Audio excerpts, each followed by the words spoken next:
Hello. चलिए आज हम लोग पढ़ने वाले हैं इलेक्ट्रिसिटी। ये चैप्टर आप लोगों का मोस्ट वेटेज वाला चैप्टर भी बोला जा सकता है। ये बहुत ज़्यादा इंपॉर्टेंट चैप्टर है दो बेसिस पे। एक तो आपको अभी जो एग्जाम होने वाला है आप लोगों का उसमें नंबर के लेके इस चैप्टर का बहुत ज़्यादा अच्छा खासा वेटेज रहता है साइंस में। इसके बाद दूसरा सबसे बड़ा फायदा है, इससे भी बड़ा फायदा हमको लग रहा है कि आप लोग सोचते होइएगा कि भाई हमको जेई नीट करना होगा, 11 12 के बाद हम जेई नीट करेंगे। अगर वो सोच रहे हैं तो ये चैप्टर सब उसके लिए भी बहुत इंपॉर्टेंट है। आइए इसको बहुत ही बढ़िया तरीका से पढ़ते हैं। इसमें टॉपिक टू भी कवर क्या क्या रहेगा, सबसे पहले हम पढ़ेंगे इलेक्ट्रिक चार्ज एंड करंट, इसके बाद पोटेंशियल डिफरेंस जिसको आप वोल्टेज भी बोलते हैं। इसके बाद हम पढ़ेंगे ओम्स लॉ एंड रेजिस्टेंस, इसके बाद पढ़ेंगे series and parallel combination of resistance, और हम पढ़ेंगे हीटिंग इफेक्ट ऑफ करंट। चलिए सबसे पहले देखिए इस चैप्टर में आप लोगों को हमको दरअसल इस चैप्टर के अंदर हम इलेक्ट्रोडायनेमिक्स का स्टडी करेंगे, लेकिन इलेक्ट्रोडायनेमिक्स आप लोग यहां पे पढ़िएगा, इलेक्ट्रोस्टैटिक आप लोग क्लास 12 में पढ़िएगा। और दोनों चीज को अभी जानना जरूरी है, इसके बारे में डिटेल्स में जानेंगे, लेकिन भाई दोनों चीज होता क्या है थोड़ा बहुत तो वो भी जानना पड़ेगा, सही रहेगा। इलेक्ट्रोस्टैटिक में हम क्या करते हैं, branch of science which deals with the study of charge particle at rest. Electrostatic में ऐसा चार्ज पार्टिकल्स के बारे में हम स्टडी करते हैं जो कि रेस्ट में रहता है, रुका हुआ रहता है, रुके हुए चार्ज के बारे में हम पढ़ते हैं। कहां पढ़ते हैं, इलेक्ट्रोस्टैटिक्स के अंदर। और इलेक्ट्रोस्टैटिक्स कहां पे पढ़ेंगे, क्लास 12 में पढ़ेंगे। इलेक्ट्रोडायनेमिक्स क्या हो जाता है, branch of science which deals with the study of charge particles in motion. ये ब्रांच है साइंस का, ऐसा ब्रांच है जिसमें कि हम एक चार्ज पार्टिकल्स के मोशन में पढ़ेंगे। चार्ज पार्टिकल्स को, चार्ज पार्टिकल्स जब मोशन में होगा तब हम इसमें चार्ज के बारे में स्टडी करने वाले हैं, ठीक है। इलेक्ट्रोस्टैटिक में क्या करते हैं, चार्ज जब रेस्ट में रहता है तब स्टडी करते हैं। इलेक्ट्रोडायनेमिक्स में क्या करते हैं, चार्ज जब मोशन में रहता है तब उसका स्टडी करते हैं। तो यहां पे जनरली क्या करने वाले हैं, चार्ज मोशन में रहेगा, कहीं भी रुका हुआ चार्ज के बारे में बात कम ही होगा। बात तो होगा थोड़ा सा, चार्ज को जब समझेंगे तो बात तो होगा थोड़ा बहुत रुका हुआ चार्ज के बारे में भी, लेकिन ज्यादातर आपको यहां पे चार्ज मूविंग करते हुए दिखेगा, चार्ज मूव करते रहेगा उसके बारे में स्टडी करेंगे। चार्ज मोशन में होगा, चार्ज डिस्टेंस कुछ ट्रेवल कर रहा होगा, कहीं ना कहीं चल रहा होगा चार्ज। अब आगे देखेंगे, अभी नहीं सोचना है कि भाई कहां चार्ज चलेगा, चार्ज होता क्या है, सारा चीज डिटेल्स में पढ़ने वाले हैं। इसके बाद जो चैप्टर का नाम था अपना इलेक्ट्रिसिटी, इलेक्ट्रिसिटी होता क्या है, अपने लोग तो यहां तक ये जानते होंगे भाई बहुत ही बेसिक चीज है, जिसको फिजिक्स आप लोगों को तो आता है, जिसको फिजिक्स नहीं भी आता है उससे भी पूछिएगा तो भाई इलेक्ट्रिक क्या होता है वो बोलेगा देखो ना, लाइन जो बिजली जो जा रहा है, करंट जो जा रहा है यही इलेक्ट्रिक है। बल्ब जल रहा है, मोटर चल रहा है, पंखा चल रहा है, टीवी हम लोग देख रहे हैं, कहीं ना कहीं मोबाइल फोन जो यूज करते हैं उसमें भी इलेक्ट्रिसिटी का ही बहुत बड़ा योगदान है।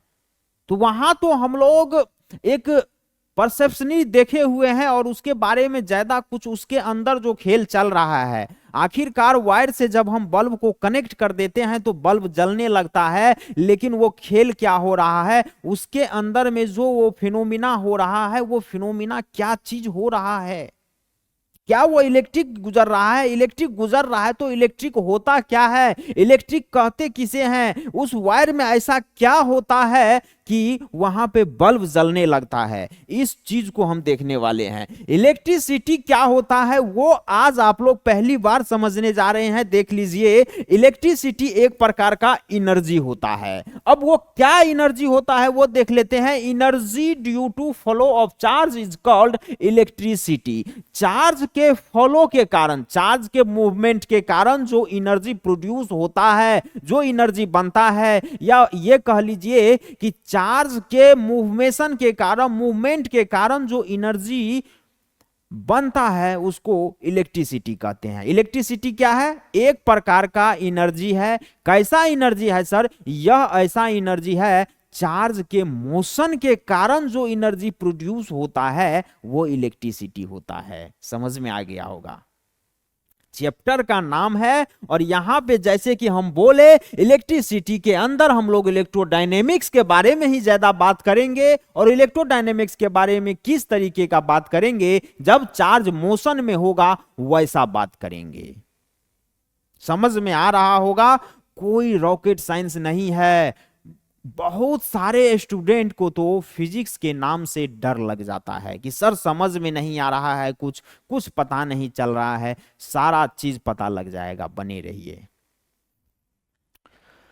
इसके बाद देखिए यहां पे अपने लोग को बताया गया कि भाई चार्ज मोशन में रहता है। फिर एक स्टेप आगे पढ़े, चैप्टर का जो नाम था इलेक्ट्रिसिटी, वहां देखे तो बताया गया कि यह एक प्रकार का एनर्जी होता है, जिसमें एनर्जी कैसे होता है भाई, एनर्जी बन जाता है। कैसे बन जाता है सर, चार्ज जब मूवमेंट करता है, चार्ज जब मोशन करता है, चार्ज जब गुजरता है वायर से, तो एक एनर्जी बनता है और वही एनर्जी तो इलेक्ट्रिसिटी हो जाता है। कुल मिला के आप लोग ध्यान दीजिए, यहां भी चार्ज के बारे में बात चल रहा है। भाई यहां भी जो मेन किरदार है वो चार्ज के बारे में बात कर रहा है। यहां भी देखिएगा तो मेन किरदार तो हमारा चार्ज ही है।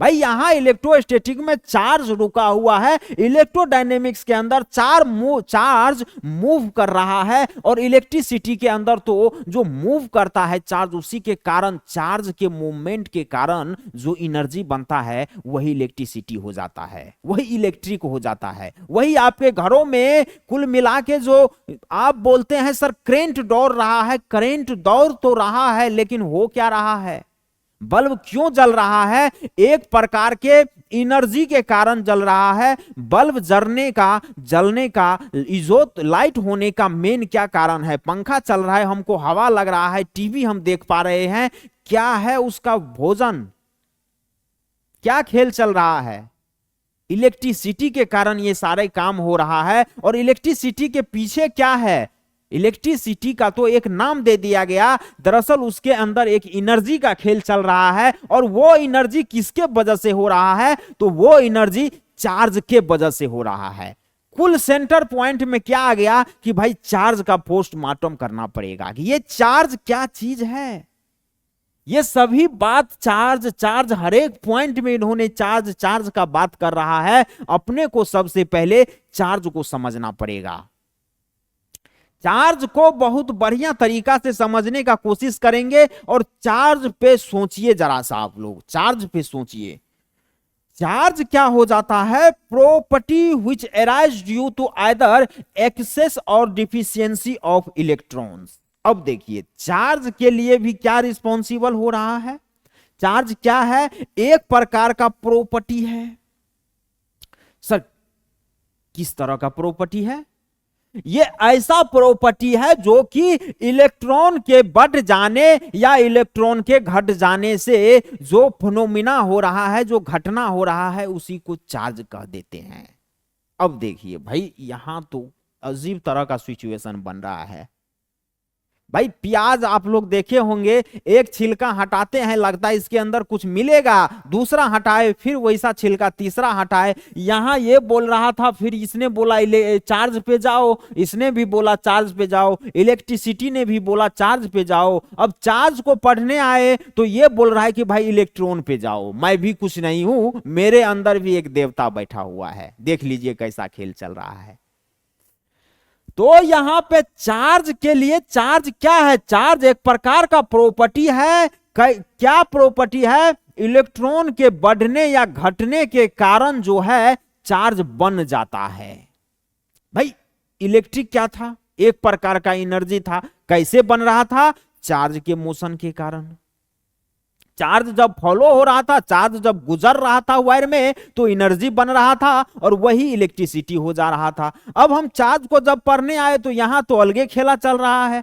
चार्ज बोल रहा है कि भैया मैं भी कुछ नहीं हूं, मैं तो बस बन जाता हूं, मैं तो बस बन जाता हूं। और कैसे बनता हूं, जब इलेक्ट्रॉन का बढ़त या घटत हो जाता है, इलेक्ट्रॉन का डिफिशियंसी या ज्यादा, मतलब कि इलेक्ट्रॉन बढ़ या घट जाता है, तो चार्ज उत्पन्न हो जाता है। एक प्रकार का समझ लीजिए आप लोग ऐसा, अभी फिलहाल समझिए, प्रॉपर्टी अगर समझ में नहीं आ रहा है तो ऐसे समझिए कि एराइज हो जाता है, अपने आप चार्ज बन जाता है। कैसे बनता है? इलेक्ट्रॉन के वजह से अपने आप बनता है। ऐसा नहीं कि इलेक्ट्रॉन का योगदान नहीं दीजिएगा चार्ज नहीं बनेगा। एक्सेस और डिफिशियंसी मतलब चार्ज, इलेक्ट्रॉन का एक्सेस बढ़ जाना और डिफिशियंसी घट जाना। इलेक्ट्रॉन के बढ़ने और घटने के कारण ही चार्ज का निर्माण होता है, चार्ज बनता है। चार्ज समझ में आया क्या? सर अब ये इलेक्ट्रॉन क्या है? इलेक्ट्रॉन को भी समझेंगे, वहां भी जाएंगे भाई, उसके अंदर जाओ, फिर उसके अंदर जाओ, चलते जाएंगे जहां तक ले जाएगा। अपने को मोटा मोटी क्या समझ में आ गया है अभी तक? अभी तक इतना समझ में आना चाहिए कि भाई इलेक्ट्रिसिटी एक प्रकार का एनर्जी है जो कि चार्ज के फॉलो होने के कारण होता है उत्पन्न, जो कि चार्ज के मूवमेंट के कारण होता है।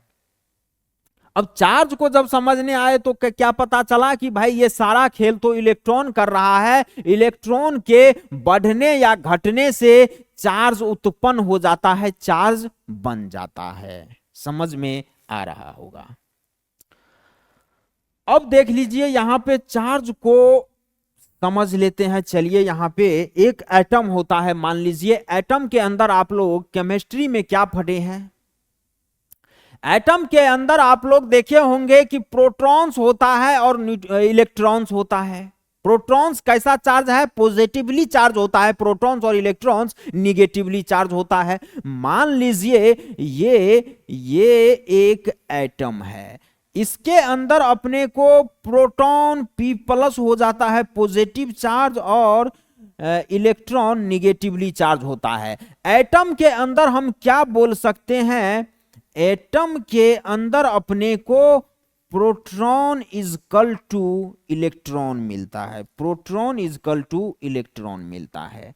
एटम के अंदर तो प्रोटॉन इलेक्ट्रॉन इक्वल होता है। देखिए चार्ज के लिए दोनों रिस्पॉन्सिबल कहीं ना कहीं होता है, लेकिन अपने को क्यों बोला जाता है केवल और केवल इलेक्ट्रॉन के बारे में? क्योंकि इलेक्ट्रॉन का एक्सेस और डिफिशियंस मतलब इलेक्ट्रॉन को बढ़ा देना और घटा देना तो हमारे लिए बहुत इजी बात है, लेकिन प्रोटॉन को लगभग नामुमकिन तो नहीं बोल सकते हैं, लेकिन बहुत मुश्किल है। प्रोटॉन का किसी भी बॉडी को से बाहर निकाल देना या उसको इंटर करवा देना किसी बॉडी में, ये हमारे लिए थोड़ा सा मुश्किल काम है, ये थोड़ा सा मुश्किल भरा काम है, ये थोड़ा सा महंगा काम है, एक्सपेंसिव काम है।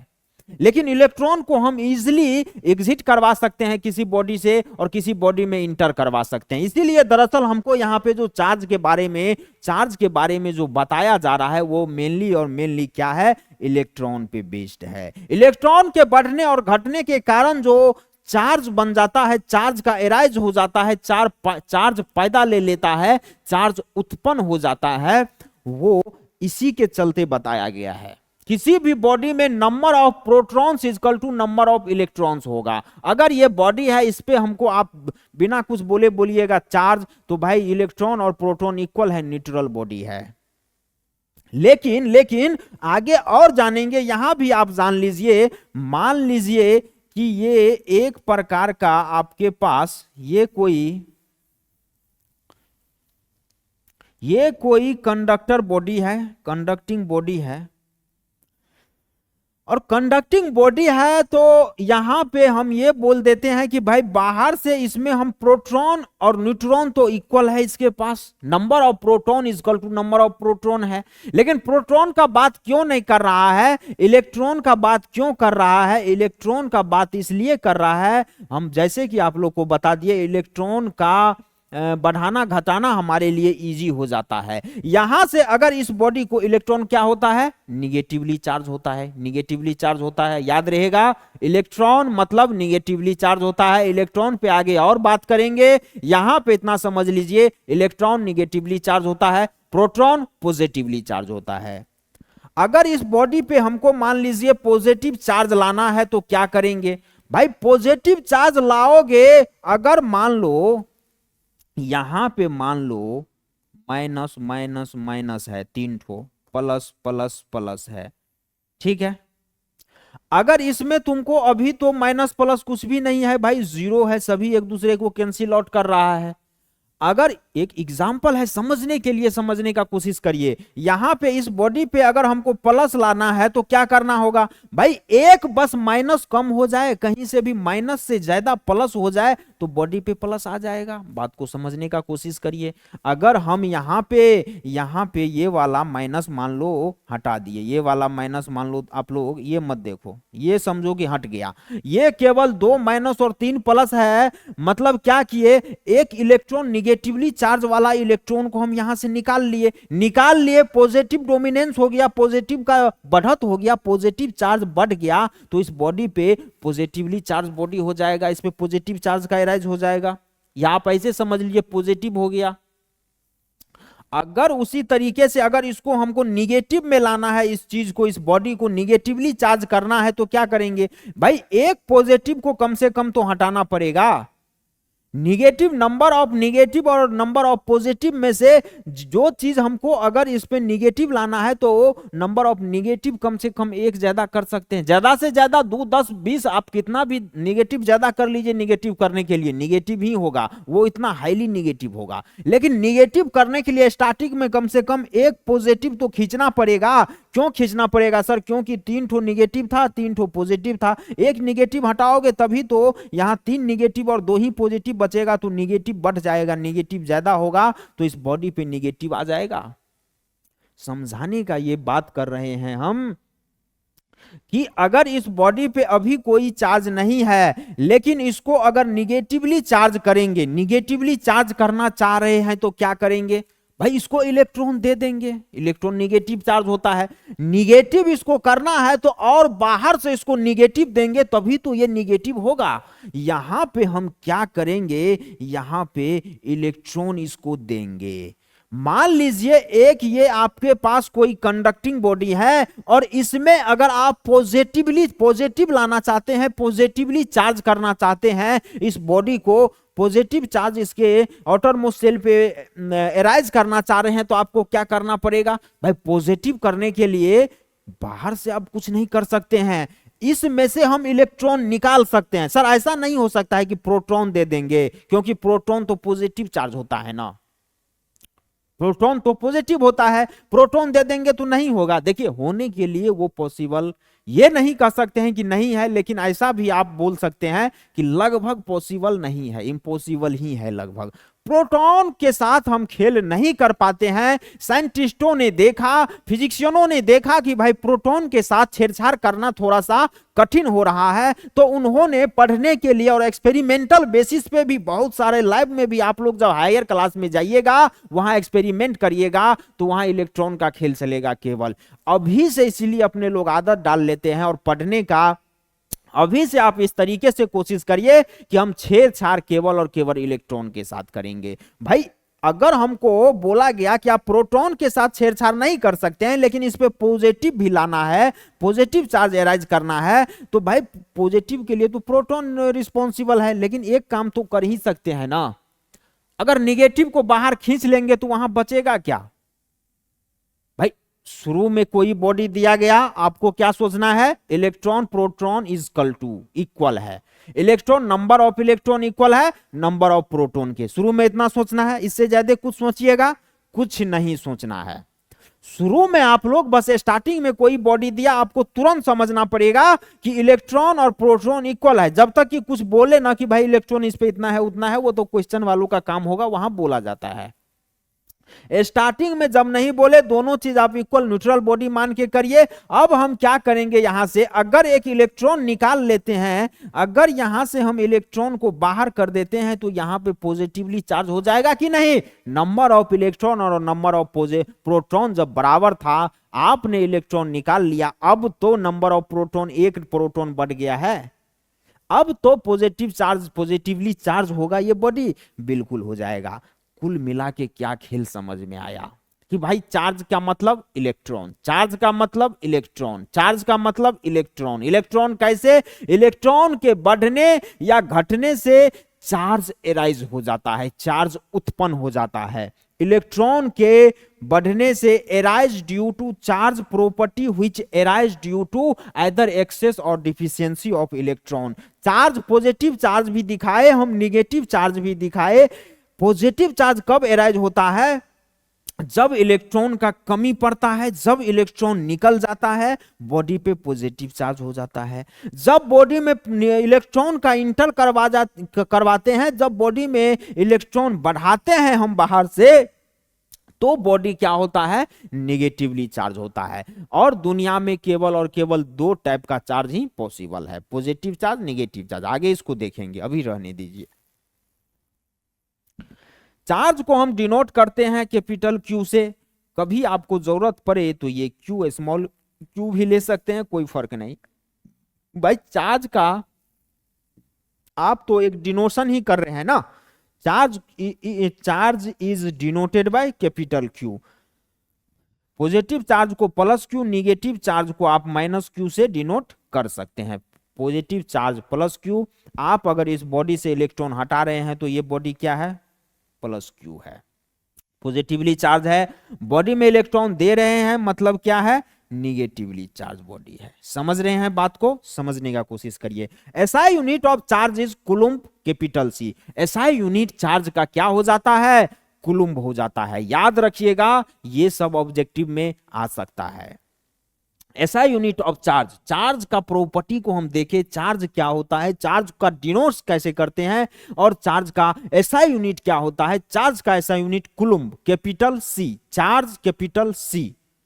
ऐसे ध्यान नहीं रख पाते हैं तो चार्ज क्या चीज से स्टार्ट होता है? कैपिटल सी से, CHARG चार्ज होता है। और चार्ज का एसआई यूनिट क्या होगा? Capital C. Capital C, capital C मतलब कूलम्ब, कूलम्ब कैपिटल सी। ऐसे भी आप याद रख सकते हैं। चलिए आगे और बने रहिए, याद रखने का कम ही जरूरत पड़ेगा, समझ के याद रखोगे ना सही रहेगा। इसको पॉज करके नोट कर लीजिए, आगे बढ़ेंगे। चलिए वही बात आ गया, टाइप्स ऑफ चार्ज क्या होता है। टाइप्स ऑफ चार्ज में there are two types of charge, positive charge and negative charge. दो टाइप का चार्ज दुनिया में पॉसिबल है, एक तो पॉजिटिव चार्ज और दूसरा निगेटिव चार्ज। और दोनों चार्ज का कारण क्या है? इलेक्ट्रॉन। भाई बॉडी से इलेक्ट्रॉन निकाल लिए मतलब निगेटिव चार्ज निकाल लिए, अब पॉजिटिव बढ़ जाएगा तो बॉडी पॉजिटिवली चार्ज हो जाएगा।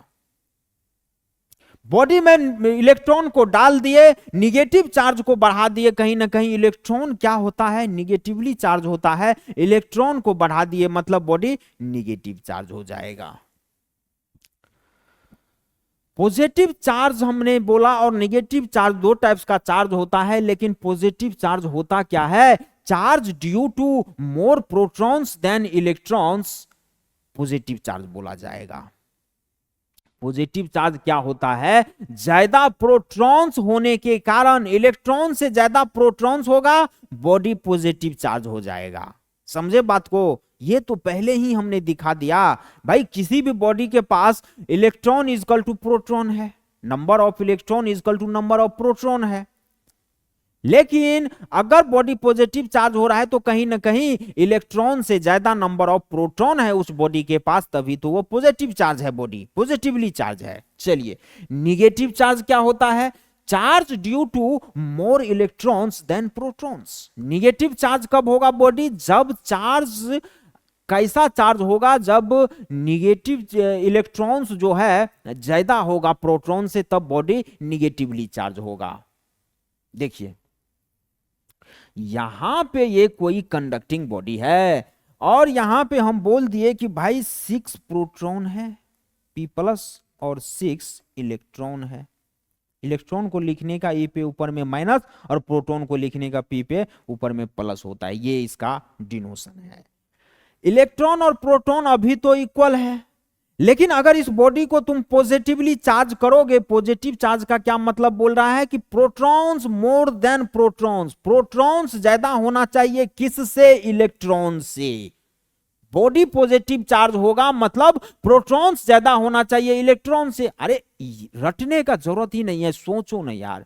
प्रोटॉन्स मतलब पॉजिटिव चार्ज, पॉजिटिव बॉडी का बात कर रहा है, पॉजिटिवली चार्ज का बात कर रहा है।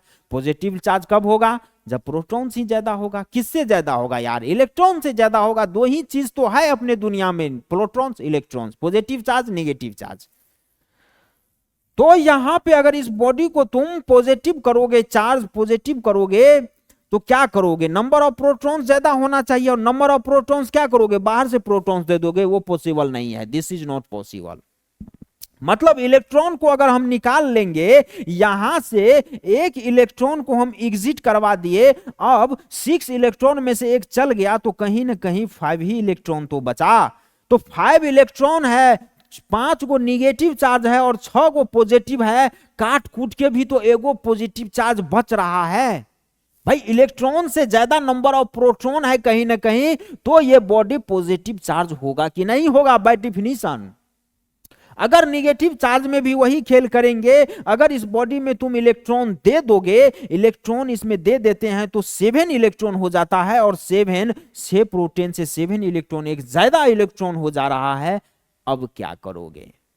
अब तो बॉडी नेगेटिव चार्ज हो जाएगा। वही बात कर रहा है, जरा सा चार्ज को ढंग से समझ लेंगे, कभी लाइफ में दिक्कत नहीं होगा। पॉजिटिव चार्ज का मतलब आप लोग बोल सकते हैं प्रोटॉन्स, निगेटिव चार्ज का मतलब आप लोग क्या बोलेंगे? इलेक्ट्रॉन्स। याद रहेगा, इसको नोट करिए बढ़िया तरीका से, वीडियो को पॉज करिए, नोट कर लीजिए, आगे बढ़ लेंगे। अब आ जाइए चार्ज बाय रबिंग। अभी तक अपन ने क्या क्या सीखा कि भाई कोई बॉडी है और उसमें जो है हम बाहर से कभी इलेक्ट्रॉन दे रहे हैं, कभी निकाल ले रहे हैं। क्या ऐसे पकड़ के देंगे? क्या नहीं, ऐसे पकड़ के नहीं दिया जाएगा। इलेक्ट्रॉन बाहर से उसमें देंगे और उसमें से अगर बॉडी से निकालेंगे, उसी प्रोसेस को, देने और निकालने के प्रोसेस को ही तो चार्जिंग प्रोसेस बोलते हैं। आपका मोबाइल, दरअसल मोबाइल को आप क्या करते हैं? मोबाइल आपका डाउन हो जाता है, आप चार्ज में लगा, बोलते हैं चार्ज करो भाई, चार्ज करो, डाउन हो गया, उसको चार्जिंग में लगाओ। करते क्या है? चार्ज करने के घटना में आप इलेक्ट्रॉन कहीं ना कहीं निकालते हैं या डालते हैं, बस इतना सा समझिएगा। आप क्या करते हैं? किसी भी स्विच बॉक्स में लगाते हैं अपने चार्जर को, और उसको कनेक्ट जब करते हैं तो इलेक्ट्रॉन का ट्रांसफर कर रहे हैं आप। इतना आप लोग समझ लीजिएगा।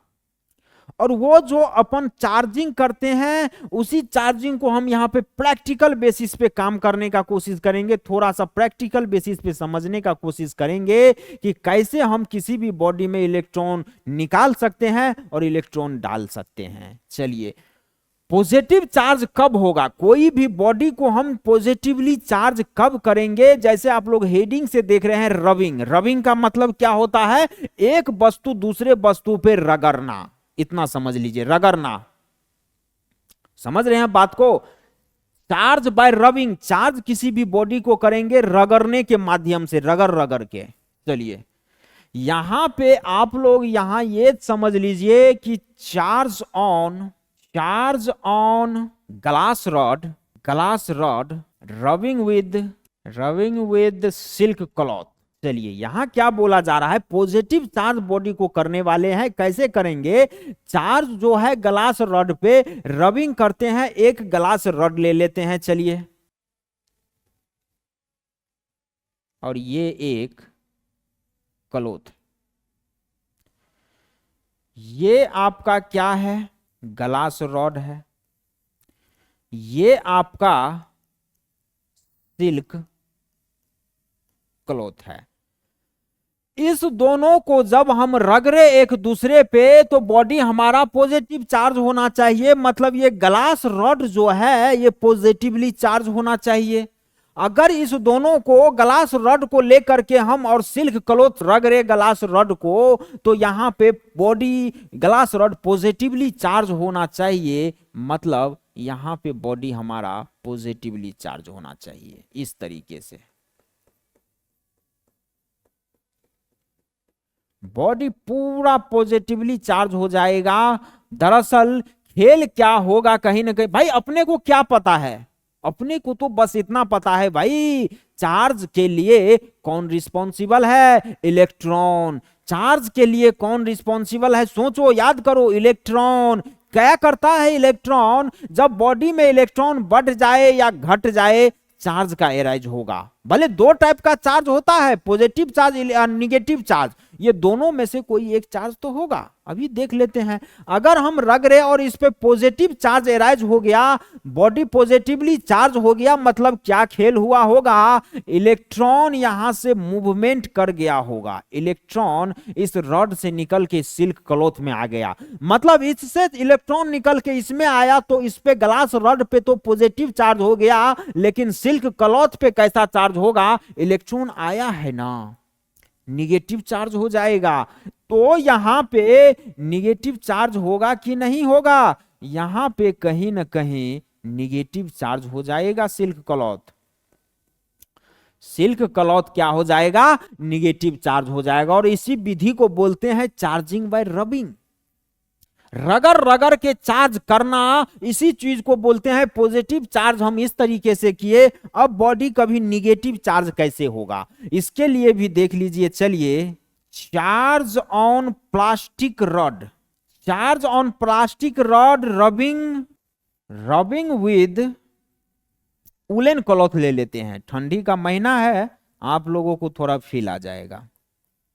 चलिए, वूलन क्लॉथ, यहां पे हम बॉडी को निगेटिव चार्ज करके देखेंगे और क्या करेंगे, इस बार हम ऊपर में पॉजिटिव चार्ज में ग्लास रॉड लिए थे, यहां प्लास्टिक रॉड ले रहे हैं, और कपड़ा में यहां ऊनी क्लॉथ ले रहे हैं, वूलन क्लॉथ ले रहे हैं। चलिए भैया करके दिखाइए, बोलिए ज्यादा मत। चलिए, ये आपके पास एक रॉड है और ये आपके पास एक क्लॉथ है।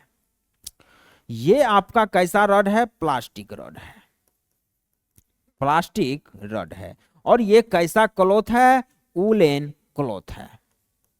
चलिए भैया जी, यहां पे इस रॉड को हमको निगेटिवली चार्ज करना पड़ेगा। निगेटिव चार्ज करने के लिए क्या करेंगे, जब एक दूसरे पे रगड़ रहे होंगे और ये बॉडी प्लास्टिक रॉड वाला बॉडी प्लास्टिक रॉड अगर निगेटिव चार्ज हो रहा है तो कहीं ना कहीं क्या हो रहा होगा, इलेक्ट्रॉन आ रहा है। निगेटिव चार्ज होगा मतलब इलेक्ट्रॉन आएगा, पॉजिटिव चार्ज होगा मतलब इलेक्ट्रॉन जाएगा। तो निगेटिव चार्ज हो रहा है, निगेटिव चार्ज हो रहा है, कहीं ना कहीं यहां पे इलेक्ट्रॉन आ रहा है। इलेक्ट्रॉन जब आएगा, निगेटिव चार्ज बढ़ जाएगा बॉडी पे, निगेटिव चार्ज चारों तरफ कर देंगे, दिखाने के लिए प्रैक्टिकल चल रहा है। यहां पे अगर इस बॉडी से इलेक्ट्रॉन आया तो अब इस कपड़े पे क्या होगा, पॉजिटिव चार्ज का एराइजन हो जाएगा, पॉजिटिव चार्ज आ जाएगा। बात को कृपया ध्यान से समझने का कोशिश करिएगा, कहीं कोई दिक्कत नहीं होने वाला है। इन सब चीजों को थोड़ा सा डिटेल्स में अगर अपन समझ लेंगे, आगे कहीं कोई दिक्कत नहीं होने वाला है। ये सब चीज ही बहुत टीचर नहीं समझा पाते हैं और बच्चे को कुछ हवा ही नहीं लगता है। भाई ये नहीं समझोगे, नहीं तो क्वेश्चन बनेगा, नहीं तो कुछ थ्योरी में लिख पाओगे, नहीं तो ऑब्जेक्टिव कर पाओगे। पढ़ रहे हो इलेक्ट्रिसिटी और चार्ज के बारे में पता ही नहीं है, चार्ज का ऐसा यूनिट कूलम्स नहीं पता है, चार्ज का डिनोशन क्यों पता नहीं है, चार्ज में इलेक्ट्रॉन और प्रोटॉन कुछ पता नहीं है, पॉजिटिव चार्ज निगेटिव चार्ज पता नहीं है, क्या करोगे, क्या करोगे। बहुत दिक्कत वाली बात है। तब भैया पता होना चाहिए और पता नहीं है तो हमसे जुड़िए। पता नहीं है कोई बात नहीं है, लेकिन अब से अगर आपके पास लेक्चर गया है और आप आलस करते हैं तो गलत करते हैं। ये सब चीज पढ़ लीजिएगा, आपके अभी एग्जाम में तो फायदा होगा ही होगा, साथ के साथ आप लोग जेईई नीट में भी यही सब चीज आने वाला है। क्लास 12 में वहां जब इलेक्ट्रोस्टैटिक पढ़िएगा, चार्ज जब रुका हुआ होगा, वहां जब वो चीज पढ़िएगा, वहां मजा आने वाला है आप लोगों को। यही सब चीज रहेगा भैया, इससे थोड़ा सा और भास्ट रहेगा, लेकिन बेसिक वहां का यही है, वहां का बेसिक यही है। बात को समझ के पढ़िए। तो कुल मिला के इस केस में क्या हो रहा है, पॉजिटिव बॉडी चार्ज हो रहा है, मतलब क्या हो रहा है, loss of electron. Loss of electron हुआ, बॉडी निगेटिव चार्ज हो रहा है, कहीं ना कहीं क्या हो रहा है, गेन ऑफ इलेक्ट्रॉन हो रहा है कि नहीं हो रहा है। आप लोगों को चार्जिंग बाय रबिंग समझ में आ गया होगा, या इससे पहले जो हम कभी इलेक्ट्रॉन किसी कंडक्टिंग बॉडी से निकाल ले रहे थे, कभी इलेक्ट्रॉन डाल के उसको निगेटिव चार्ज कर दे रहे थे, निकाल के बॉडी को पॉजिटिव चार्ज कर दे रहे थे, दरअसल वहां पे खेल ये हो रहा होगा, खेल ये हो रहा होगा। आप लोग बात को समझ गए होंगे। चार्जिंग बाय रबिंग क्या होता है, इसको नोट कीजिए, फर्स्ट क्लास नोट बनाइए, नोट कीजिए पूरा फिगर के साथ, आगे बढ़ेंगे भैया। चलिए नेक्स्ट देखिए, अब हमको पढ़ना है फंडामेंटल लॉ ऑफ इलेक्ट्रोस्टैटिक्स। थोड़ा सा इसका जरूरत पड़ जाता है, ज्यादा फंडामेंटल ये चीज 12 में भास्ट में रहेगा, यहां जितना जितना बेसिक जरूरत है उतना तो जरूर ले लेंगे, काहे कि अच्छा रहेगा, आगे आगे इस चैप्टर के लिए अच्छा रहेगा। अब सर लॉ ऑफ इलेक्ट्रोस्टैटिक्स तो समझ में आ रहा है कि कुछ कुछ चार्ज वार्ज इलेक्ट्रिक कुछ होगा, फंडामेंटल क्यों बोला गया इसको, लॉ ऑफ इलेक्ट्रोस्टैटिक भी तो बोल देते। अब देखिए फंडामेंटल का क्या कहना है, फंडामेंटल का क्या मीनिंग होता है कि इस लॉ के होने का कोई कारण नहीं है। भाई आप लोग सीधा ऐसे समझिए कि कुछ प्रूव होता है ना, कोई भी घटना होता है, कोई भी कोई कुछ बोला कि भाई जैसे ऐसे तुमको कोई बोला कि तुम बाजार जाओ, तुम बोलोगे क्यों, कुछ काम होगा, कोई कारण तो है भाई, मार्केट जाने का कोई कारण होना चाहिए कि भाई हाँ चलो कपड़ा लेना है, कुछ सामान लेना है, कुछ लेना है, कुछ नहीं लेना है, कुछ कारण होगा मार्केट जाने का। वो कारण अगर है तब तो वो फंडामेंटल नहीं है, और कारण नहीं है तो उसी को फंडामेंटल बोला जाता है। अब आप लोग समझ गए होंगे कि लॉ ऑफ इलेक्ट्रोस्टैटिक्स का कोई भी कारण नहीं है, कोई भी प्रूफ नहीं है, बस ऐसे बोल दिया गया, तो अपन को भी इसी तरीके से समझ के थोड़ा सा याद करना होता है, समझना होता है। फंडामेंटल लॉ इसीलिए बोला गया कि इसका कोई कारण नहीं है, बस इतना सा। चलिए इस लॉ का क्या कहना है, like charges repel each other, unlike charges attract each other. Like charge क्या करेगा, रिपेल करेगा एक दूसरे को। रिपेल का क्या मतलब है, दूर भगाएगा, दूर भगाने का क्या मतलब है, धकेलेगा, हटाएगा। लाइक चार्जेस रिपेल करेगा और अनलाइक चार्जेस अट्रैक्ट करेगा, अपने तरफ खींचेगा। अट्रैक्ट करने का क्या मतलब, आपको भी कोई अट्रैक्शन हो जाता है आपको किसी के साथ, तो आपको क्या होता है, उससे लगाव होते रहता है। अभी वो एज भी है आप लोगों का खूब बढ़िया। तो रिपेल का मतलब होता है दूर भगाना, हटना, दोनों चीज।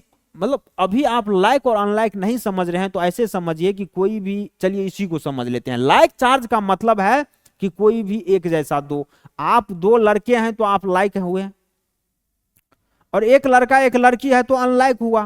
भाई पॉजिटिव पॉजिटिव चार्ज है तो वो लाइक चार्ज बोला जाएगा। लाइक चार्ज मतलब एक जैसा चार्ज, और अनलाइक का मतलब पॉजिटिव चार्ज और निगेटिव चार्ज है तब उसको अनलाइक बोलते हैं। बात को समझ रहे हैं, लाइक और अनलाइक के बीच का डिफरेंस।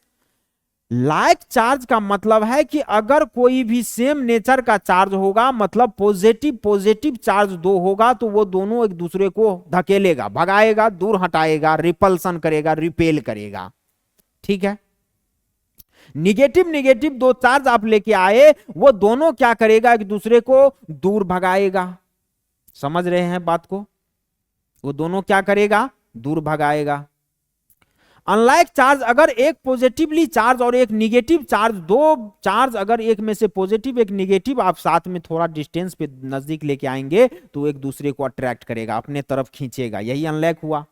पॉजिटिव चार्ज है और ये पॉजिटिव चार्ज है, ये कैसा चार्ज है, लाइक चार्ज है। लाइक चार्ज मतलब सेम नेचर ऑफ चार्ज है, एक जैसा चार्ज है। पॉजिटिव चार्ज है तो दूसरा भी पॉजिटिव चार्ज है, ये दोनों एक दूसरे को क्या करेगा, लाइक चार्ज क्या करता है, एक दूसरे को रिपेल करता है। मतलब ये इसको इधर धकेलेगा, इसको दूर भगाएगा, और ये चार्ज इसको इधर धकेलेगा, इसको दूर भगाएगा। ये दोनों एक दूसरे को कहीं ना कहीं दूर भगाएगा, दोनों एक दूसरे पे क्या करेगा, रिपल्सन फोर्स लगाएगा, रिपल्सन करेगा, रिपल्सन। एक दूसरे को ये कहीं ना कहीं रिपल्सन करेगा। उसी तरीके से अगर आप बोलिएगा दोनों नेचर ऑफ निगेटिव चार्ज ले लेंगे तो क्या होगा, दोनों फिर एक दूसरे को रिपेल करेगा, क्या करेगा, मतलब रिपल्सन फोर्स लगाएगा। अभी देखिए रिपल्सन बस रिपल्सन का मतलब आप लोग इतना समझिए कि एक दूसरे को दूर भगाएगा, इससे ज्यादा अपने को इस पे नहीं समझना है। रिपल्सन का मतलब इतना समझ के चलिए। अगर मान लीजिए आप एक पॉजिटिव नेचर ऑफ चार्ज लेते हैं और एक निगेटिव नेचर लेते हैं, इसको थोड़ा सा दूर बना लेंगे, निगेटिव नेचर ले लेते हैं, तो अब क्या होगा? अब तो ये दूसरे नेचर का हो गया कि नहीं, अनलाइक नेचर का हुआ कि नहीं? यहां देखिए, अनलाइक नेचर अट्रैक्ट करता है, एक दूसरे को क्या करेगा, अपने तरफ खींचेगा। तो यहां पे आप क्या बोल सकते हैं, ये एक दूसरे को अट्रैक्ट कर रहा है, यहां पे अट्रैक्शन हो रहा है, यहां पे क्या हो रहा है, अट्रैक्शन हो रहा है। जैसे Cl माइनस है, ये भी निगेटिव चार्ज हो गया एक तरह का, ये भी Cl माइनस एक दूसरे को रिपेल करेगा। सोडियम Na प्लस हो गया, ये Na प्लस हो गया, ये भी एक दूसरे को रिपेल करेगा, दूर भगाएगा। क्यों क्यों दूर भगा रहा है? क्योंकि सर दोनों पे पॉजिटिव चार्ज है, यहां दोनों पे निगेटिव चार्ज है, इसीलिए ये दोनों एक दूसरे को दूर भगाएगा। सोडियम हाइड्रोक्साइड क्या करेगा, NaOH, भाई वहां तो एक Na पे प्लस चार्ज और OH पे OH माइनस चार्ज होगा, एक दूसरे को अपने तरफ क्या करेगा, अट्रैक्ट करेगा। वहां यहां पे अगर आप देखिएगा Na प्लस OH माइनस है, ये एक दूसरे पे अट्रैक्शन फोर्स लगाएगा।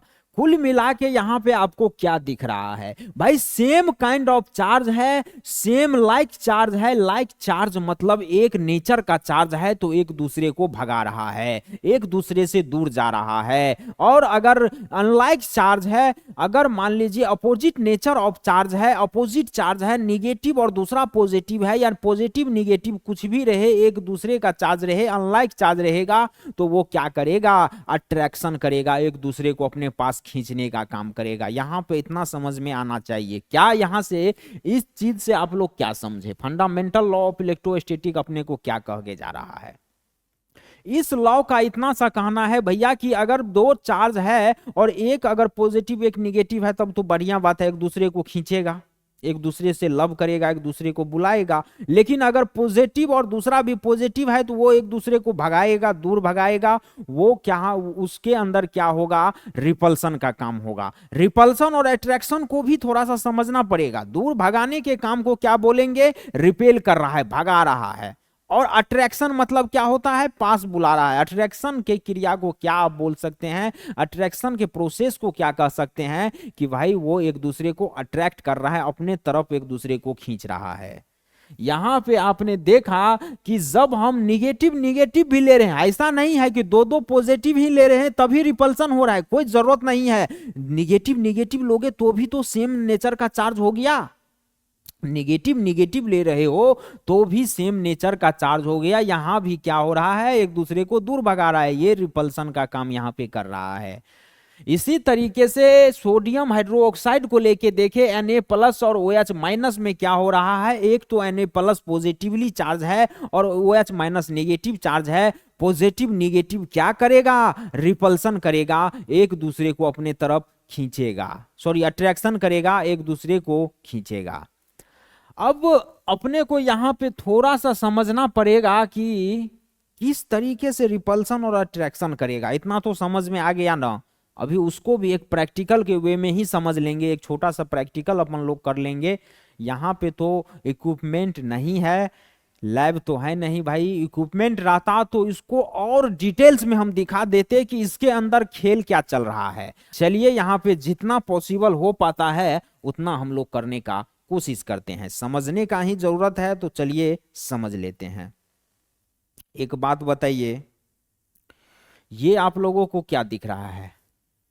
ये देखिए दो चार कागज का टुकड़ा लिए हुए हैं, आप लोगों को शायद दिख रहा होगा, थोड़ा सा देखने का कोशिश करिएगा बढ़िया से। ये एक कागज का टुकड़ा है, ये दूसरा कागज का टुकड़ा है, और ये एक पेन है। आप लोग देख रहे होंगे 3 रुपया वाला लिखो फीको। इस पेन से अभी इसको क्या करते हैं, ये देखिए एग्जिस्ट कर सकता है, ये भी चार्ज हो सकता है, ये कागज का टुकड़ा भी चार्ज हो सकता है भाई। इलेक्ट्रॉन और प्रोटॉन दोनों में बराबर है अभी, जब चार्ज होगा तो कुछ हो रहा होगा, या तो इलेक्ट्रॉन जाएगा या इलेक्ट्रॉन आएगा। जाएगा तो पॉजिटिव चार्ज होगा बॉडी, आएगा तो निगेटिव चार्ज होगा। वो तो अपने को दिखाई नहीं पड़ेगा, लेकिन कुछ ना कुछ तो होगा। अट्रैक्शन और रिपल्सन का खेल तो यहाँ पे समझना पड़ेगा। देखिए तो एक काम करते हैं, जब हम यहाँ पे इस पेन से इसको टच करते हैं, पेपर उठ रहा है क्या, कुछ भी हो रहा है, रिपेल दूर भी नहीं भगा रहा है, नजदीक भी नहीं बुला रहा है। लेकिन अभी जस्ट इससे पहले जो आप लोगों ने चार्जिंग बाय रबिंग पढ़ा, चार्जिंग बाय रबिंग पढ़ा, रगड़ने के कारण किस तरीके से चार्ज होता है बॉडी, आखिर वहां पे क्या देख रहे थे आप, इलेक्ट्रॉन या तो लूज कर रहा था या गेन कर रहा था। लूस और गेन में पॉजिटिव निगेटिव बॉडी चार्ज हो रहा था, वही काम कर रहे हैं इस पेन को। अभी तक ये कोई चार्ज नहीं है, तो देखिए तो कुछ तो नहीं हो रहा है। लेकिन इसको जब हम थोड़ा सा चार्ज करने का कोशिश करते हैं, यहां आ जाइए, चार्ज करने का मान लीजिए ये कोशिश कर रहे हैं, रब कर रहे हैं अपने बाल या अपने सर पे, इस पेन को क्या कर रहे हैं, ऐसे रब कर रहे हैं। अब देखिएगा कुछ होगा, देखिए दिख रहा होगा, हमने टच नहीं किया, हम हाथ लगाए भी नहीं, और ये देखिए गिर गया। ये देखिए फिर एक करते हैं, यहां पे हो रहा है, दो चार बार करते हैं, देखते हैं क्या ये हमेशा ऑल टाइम चार्ज रहता है क्या, या इसको ऐसा करने पे एक दूसरे से इलेक्ट्रॉन लेस गेन करके ये कुछ हो रहा है। अब नहीं हो रहा है, देखिए इसका चार्ज खत्म हो गया, जितना चार्ज हुआ था उतना तो वर्क किया ना। अपने लोग को ये तो दिख रहा है कि भाई एक दूसरे को अपने तरफ खींच के क्या कर रहा है। जब चार्ज हो रहता है बॉडी तो कहीं ना कहीं ये पॉजिटिव हो रहा होगा। अगर इस पे हम रब कर रहे हैं तो ये पेन जो है, एक पेन जो एक बॉडी है मान लीजिए, ये पॉजिटिवली चार्ज हो रहा होगा। अपने को नहीं पता है यार, निगेटिवली चार्ज भी हो सकता है। ये पॉजिटिव हो रहा होगा तो ये कहीं ना कहीं निगेटिव चार्ज होगा, कागज का टुकड़ा, या ये निगेटिव होगा तो कागज का टुकड़ा कहीं ना कहीं पॉजिटिव हो रहा होगा, पॉजिटिव चार्ज रह रहा होगा, तभी तो अट्रैक्शन हो रहा है। चलिए एक बार और आप लोग कंफर्म हो जाइए। देखिए यहां कोई हम भाई कोई घटोला नहीं कर रहे हैं, आप लोग के सामने सब है, आप लोग देख रहे होंगे। ऐसा नहीं है कि भाई कोई मैजिकल खेल चल रहा है यहाँ पे और आप लोग को हम ठग लेंगे, मैजिक नहीं है भैया, साइंस है, इसका प्रमाण होता है। यहाँ पे देखिए ये आप लोगों को कुछ दिखा क्या, कुछ नहीं हो रहा है। चलिए एक बार फिर से इसको रब करने का कोशिश करते हैं और चार्ज करते हैं रब कर करके। चलिए अब देखते हैं, देखिए देखिए हम हाथ भी नहीं लगा रहे हैं, देखिए अभी चार्जिंग खत्म हो गया। फिर इसको करते हैं थोड़ा सा, देखिए हाथ नहीं लगा रहे हैं, देख लीजिए, देखिए तो कहीं ना कहीं क्या हो रहा है, पेपर इससे अट्रैक्शन में आ रहा है। इसी चीज को हम यहाँ पे फंडामेंटल लॉ ऑफ इलेक्ट्रोस्टैटिक बोला जा रहा है। इतना आप लोगों को तो क्लियर हो गया होगा, भरोसा हो गया होगा कि भाई क्या चल रहा है, जो चल रहा है थोड़ा बहुत तो वो देखने का चीज है। अभी आगे बढ़ते जाइए और फील ला देंगे और मजा आ जाएगा। फिजिक्स कोई अंधकार में पढ़ने का चीज नहीं है, सारा चीज आपको विजुअलाइज करा देंगे, सारा चीज आप लोगों को दिख रहा होगा कहीं ना कहीं। थोड़ा सा लेकिन माइंड को आपको भी खोल के रखना होगा भाई, दिमाग को खोल के पढ़ोगे तभी तो। अब नींद लग रहा है, ऐसे लेक्चर देख रहे हैं, उंघा रहे हैं, तब भाई काम नहीं चलेगा, तब काम नहीं चल सकता है। इसको नोट कर लीजिए, आगे बढ़ेंगे। चलिए अब एक नया टर्म अपने पास आ गया, क्वांटाइजेशन ऑफ चार्ज। क्या होता है क्वांटाइजेशन ऑफ चार्ज? भाई चार्ज का मतलब तो समझ गए सर, इलेक्ट्रॉन का खेल चलता है। चार्ज जब आता है, जब या तो इलेक्ट्रॉन को हम बढ़ा देते हैं या इलेक्ट्रॉन को घटा देंगे तो चार्ज बॉडी में बन जाएगा, इसे भी बोल सकते हैं, या चार्ज एराइज हो जाएगा। लेकिन क्वांटाइजेशन ऑफ चार्ज लाने का क्या जरूरत पड़ा था? देखिए क्वांटा चार्ज का यहां पे पैकेट बनाएंगे। क्वांटाइजेशन ऑफ चार्ज का मतलब आप ये समझ सकते हैं, पैकेट बनाना, चार्ज का पैकेट बनाएंगे। क्वांटाइजेशन मतलब पैकेट बनाना होता है, ऑफ चार्ज पैकेट किसका बनाएंगे? चार्ज का पैकेट बनाएंगे। क्वांटा मीन्स हो जाता है, ये क्वांट मीन्स हो जाता है पैकेट, पैकेट। और जैसे यहां तक रहेगा केवल, इसका मतलब हो जाता है पैकेट बनाने का प्रोसेस, बनाने का प्रोसेस। मतलब चार्ज का पैकेट बनाएंगे। क्वांटाइजेशन का कहने का क्या मतलब है कि किसी भी बॉडी पे, भाई अपन ने अभी तक चार्ज को पढ़ा, लेकिन कितना चार्ज होगा ये भी तो पढ़ना पड़ेगा। अभी अपन ने देखा था कि एक पेन में चार्ज आ गया था और वो कागज के टुकड़े को अट्रैक्ट कर रहा था, अपने तरफ खींच के रख रहा था। जब तक वो चार्ज उसके पास रह रहा था, शायद ऐसा करने के क्रम में कहीं ना कहीं चार्ज लॉस हो रहा होगा। भाई इलेक्ट्रॉन का लॉस या गेन हो रहा होगा, फिर से वो पेन क्या हो रहा था, अपने ओरिजिनल पोजीशन में आ जा रहा था एक दो बार करने पे, और वो अट्रैक्ट नहीं कर पा रहा था। लेकिन जब बॉडी चार्ज हो रहा है तो क्या होगा, उसके पीछे का खेल, कितना चार्ज उस बॉडी पे हो रहा है, उस चीज को भी तो अपने को देखना पड़ेगा।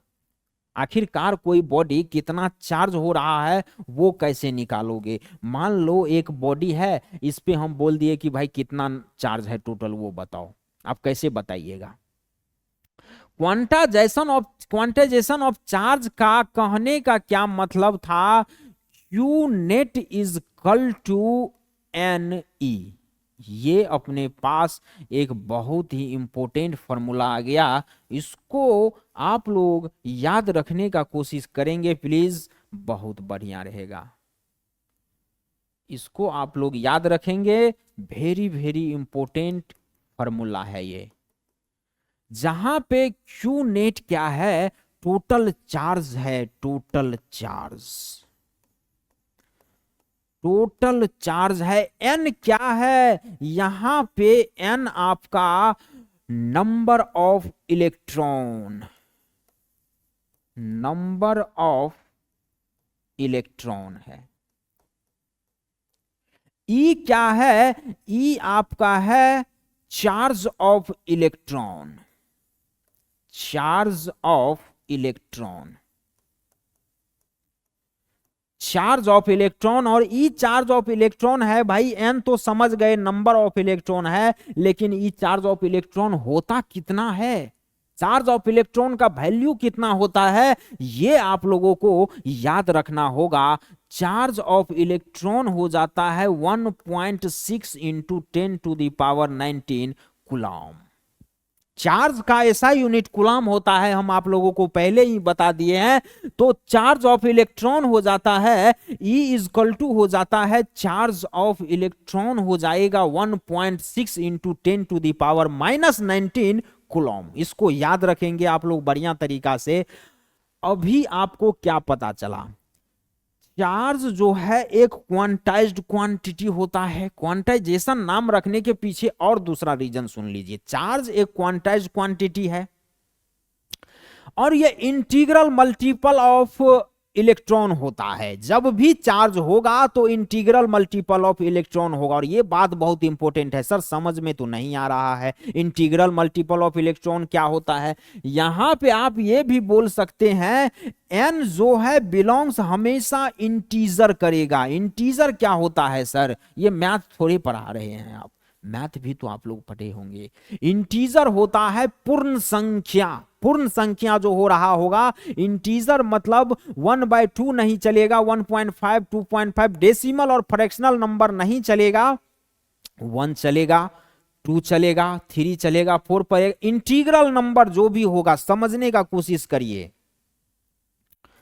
Integral multiple of electron Q net charge of a body is equal to integral multiple of electron Q net is equal to NE, जहां पे N क्या है, नंबर ऑफ इलेक्ट्रॉन है, और E क्या है, चार्ज ऑफ इलेक्ट्रॉन है। इसको दिमाग में बैठा लीजिए, बहुत इंपॉर्टेंट फॉर्मूला है ये, यहां से लेके ऊपर हायर क्लास तक बहुत यूजफुल क्वांटिटी है ये। अब आप लोगों को समझने के लिए ये देख लीजिए इंटीग्रल मल्टीपल क्या होता है। अगर आप लोग मान लीजिए चार्ज ऑफ एन इलेक्ट्रॉन आपके पास 1.6 इंटू 10⁻19 कूलम होता है, तो आप कभी भी Q नेट जब भी होगा इलेक्ट्रॉन कैसे लीजिएगा, एन कैसे लीजिएगा। Q नेट देखिए, Q कैपिटल Q भी ले सकते हैं, स्मॉल q भी, मीनिंग एक ही है, मतलब एक ही है, दो चीज है लेकिन मतलब वही है कि भाई चार्ज नेट, नेट मतलब क्या होता है? टोटल चार्ज एक बॉडी पे, चार्ज नेट। क्यू भी बोलिएगा तो वही बात है भाई, फाइंड चार्ज या क्यू नेट, तो टोटल चार्ज। चार्ज बोलो या टोटल चार्ज, बात तो वही नहीं हुआ। अगर आप हमको बोलिएगा इस पेन पे कितना चार्ज है बताइए, भाई हमको तो टोटल चार्ज ही निकालना पड़ेगा। जब तक आप बोलिएगा नहीं कि आधे पेन का निकालो, आप तो ये बोलिएगा। या क्यू नेट बोले तो अपने आप समझना पड़ेगा कि भाई टोटल चार्ज का बात हो रहा है यहाँ पे। आप या तो 1 इलेक्ट्रॉन ले सकते हैं, 2 इलेक्ट्रॉन ले सकते हैं। क्या सर हाफ इलेक्ट्रॉन नहीं ले सकते हैं क्या? नहीं ले सकते हैं भैया। क्या 1.5 इलेक्ट्रॉन नहीं ले सकते हैं क्या? नहीं ले सकते हैं। 3 इलेक्ट्रॉन ले सकते हैं क्या? बिल्कुल ले सकते हैं। 4 इलेक्ट्रॉन ले सकते हैं क्या? बिल्कुल ले सकते हैं। मतलब जो multiple of charge of electron जो नंबर लेंगे ना, इलेक्ट्रॉन का जो नंबर लेंगे वो इंटीग्रल मल्टीपल होना चाहिए। ये 1.5 फ्रैक्शनल और डेसिमल टाइप का नहीं चलेगा, पूर्ण नंबर ही होना चाहिए। इंटीजर का मतलब ही होता है पूर्ण संख्या। पूर्ण संख्या होना चाहिए। 1 इलेक्ट्रॉन होगा या तो 2 होगा या 4 होगा या 10 होगा या 20,000 होगा या 30,000 होगा या 5 होगा या 100 इलेक्ट्रॉन होगा, वो तो होगा। लेकिन 100/5 100/5 तो कट जाएगा, लेकिन 100/3 नहीं हो सकता है। डेसिमल या फ्रैक्शनल टाइप का इलेक्ट्रॉन, नंबर ऑफ इलेक्ट्रॉन संभव नहीं है किसी भी बॉडी में। अगर इस बॉडी में चार्ज है तो वो किस तरीके का चार्ज है? पूर्ण संख्या के साथ में चार्ज है, पूर्ण संख्या वाला चार्ज है। पूर्ण संख्या के multiple of charge of electron के साथ है। Ne जो है वो n जो नंबर ऑफ इलेक्ट्रॉन है और E क्या है? चार्ज ऑफ इलेक्ट्रॉन है। किसी भी बॉडी में अगर चार्ज मतलब क्या भाई? चार्ज में तो अपन लोग इतना पढ़े कि इलेक्ट्रॉन का बात होगा, तो इलेक्ट्रॉन कितना होगा जब भी किसी भी बॉडी में होगा तो इंटीग्रल मल्टीपल ऑफ इलेक्ट्रॉन का बराबर चार्ज होगा। ऐसा नहीं है पूर्ण संख्या का चार्ज होगा, ऐसा नहीं है कि जैसे तैसे आप फ्रैक्शनल नंबर का चार्ज ले लीजिएगा, डेसिमल का चार्ज, वो एग्जिस्ट ही नहीं करता है। क्वांटाइजेशन का कहने का ही यही मतलब है कि चार्ज का पैकेट बनाएंगे, पैकेट बनाना चार्ज का। यहां पे 4 इलेक्ट्रॉन है, 5 इलेक्ट्रॉन है, लेकिन ज्यादा से ज्यादा कितना इलेक्ट्रॉन? कितना भी इलेक्ट्रॉन ले लो, बस इंटीग्रल मल्टीपल ऑफ इलेक्ट्रॉन होना चाहिए भाई। Number of electron integral multiple होना चाहिए।